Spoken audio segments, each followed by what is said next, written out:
Is it okay? Looks fine to me.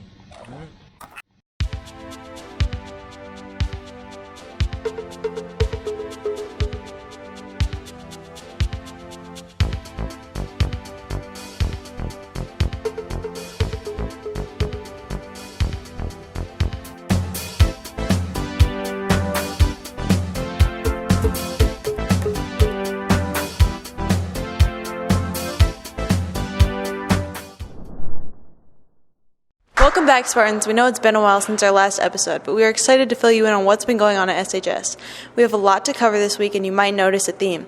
We're talking about some of the new and some of the old. We've got student spotlights, building happenings, a new Superior business, and the premiere of a brand new segment. Let's dive into it. In November of 2023, senior Savannah Herring verbally committed to play volleyball at Bethel University. We interviewed Savannah. Let's hear from them. From my high school career, my favorite memory was definitely playing with my best friends, Chloe and Allie. And then I did play with my older sister, Destiny, my sophomore year on varsity together when she was a senior. So that one was definitely my favorite. So my older sister currently plays college volleyball, as do my parents. So it was kind of just bound to happen that I did.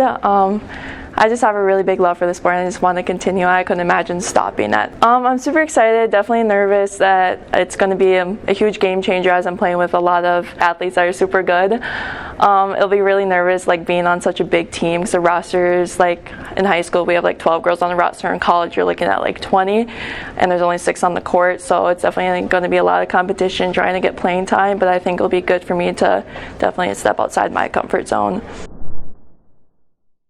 We are excited to hear about this achievement. Good luck to Savannah at Bethel University. Welcome, Spartans, to our new segment, Mickey the Meteorologist. With this new segment, I will be predicting the weather forecast for the upcoming weeks and stories related with the weather. This week's forecast, I will be predicting from the 4th through the 8th and the 11th through the 15th. Here's more on that.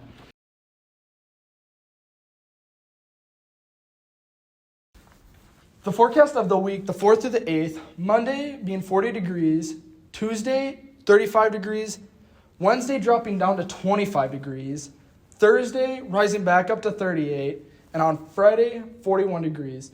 You should expect to see a lot of cloudiness throughout the week with the exception of Wednesday being partially sunny. These temperatures are much different from last year's temperatures when we actually still had snow on the ground.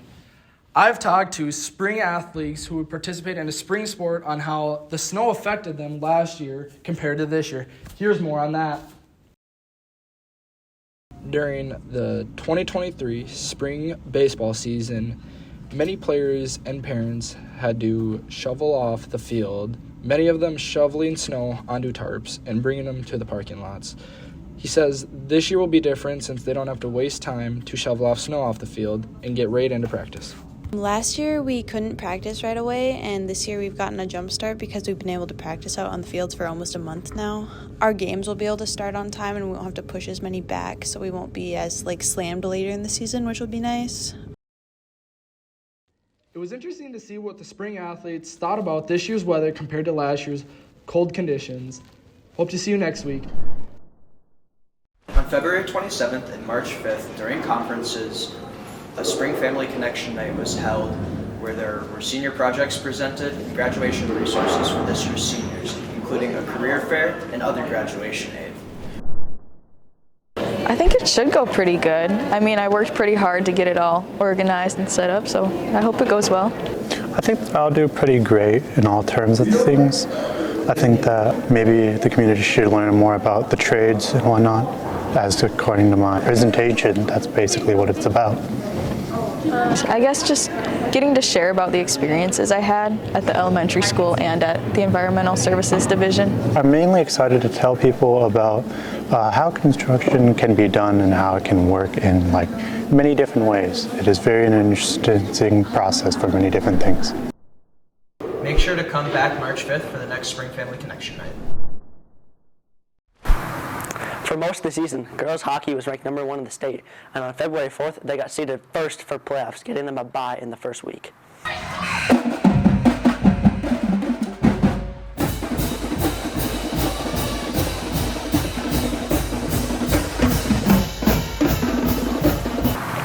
On On February 13th, 2024, they had their first playoff game against Northland Pines. Spartans beat Northland Pines 10-2. Autumn Cooper, Michaela Ranke, and Adeline Benson all had 2 goals. Gabby Olson, Michaela Geisler, Emma Ferg, and Kenlyn Tim all had. We got to talk to Benson prior to the game on Friday, February 23rd. They played Central Wisconsin Storm in the section final. Tried to do everything we could to move the game to closer, but there's nothing we could do about it at that point. So we weren't too excited about it at first, but we're just going to have to beat them at their home rink. The times we've played them before, we won one and we tied one. The scores were 3-2 and 1-1, so it's been close every time we've played them. They're a really good team. We've been preparing by just showing up to practice and always working our hardest, working out the kinks. They lost in the section final game in overtime on February 23rd against the Central Wisconsin Storm. New restaurant Boulder Tap House opens in Superior with some familiar faces. Here's Rick Lampton and some of our SHS students that work there. So we have several concepts in our group. It was just time. The building was starting to fail and getting a little old, and we wanted something a little more fresh and a little more exciting. And instead of remodeling that building, we decided to build a new one. The one thing nice about hiring high schoolers, younger people in general, is we are a college area, so usually a good percentage of those students stay and go to college here. And then I've got them not only 2 years in high school, I have them 4 years in college. So to keep someone for 6 years is a very nice run. You don't have to train so much. And when they start younger, they have a little bit more ownership in what they're doing. They've been a part of it for a long time. I think they just found out about it. They kept asking, and I know a lot. I've coached basketball and softball, so I know quite a few. And they just kept asking. They were curious, and they saw that it was going to be a little look. The look is younger, and something they would really want to work, and have fun. Sundays were 11 to 9, Monday through Thursday, 11 to 10. No, I think it's 11 to 11. And then Friday and Saturday, 11 to midnight. I heard about Boulder Tap House because my aunt's one of the managers here, and she just told me about it, and I applied. I'm most excited about making new friendships and just coming out of my comfort zone more. My favorite new menu item, the Epic Burger. I'm hosting, so you'll mostly see me in the front, greeting people and seating them. What I'm most excited for is probably the change in scenery. I've never worked at a restaurant before, so getting that under my belt and building my resume, that's probably the best part about the job. I don't know, it's just a new place. I've never opened or been a part of an opening before, so just that experience as well. That also helped me, start up and get more knowledge about the job too. I'm a expo and a dishwasher, but mostly I'm gonna be expo. Boulder Tap House is now open, so come on by and say hi to some of your friends. This week, Spartan Sprint reporter Corey Adams recognized the banner in the Commons that stated 75% of students in the school of SHS feel valued. To figure out if this was true or not, we conducted interviews with students and staff throughout the community of SHS. If we have a positive atmosphere and a culture, our students are going to feel better being in school, and that it's going to have a direct impact on their ability to be successful in their classes. And so we just really feel like academics and culture go hand in hand, and that's why they're both a primary focus of ours this year.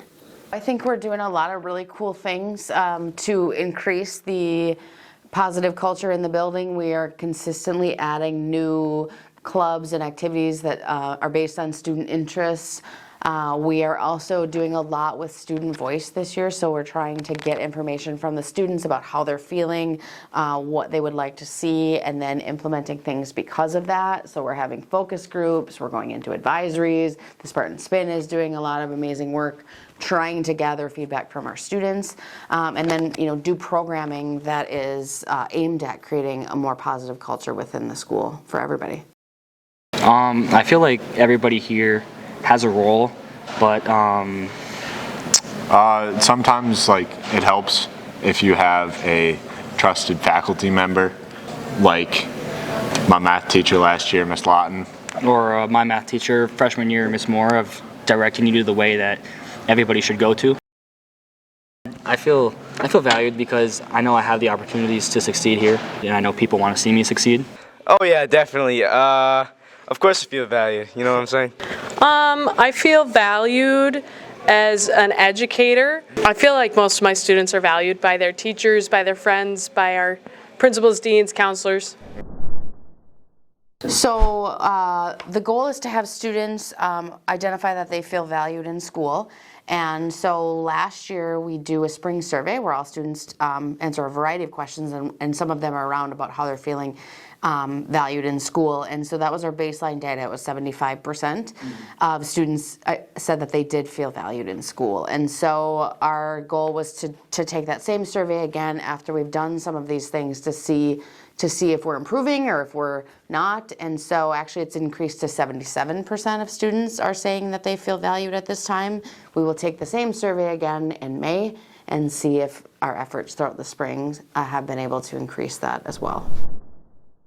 There are a lot of ways staff are trying to make students feel more valued in the community. We're excited to see these changes coming and how they will positively affect the school.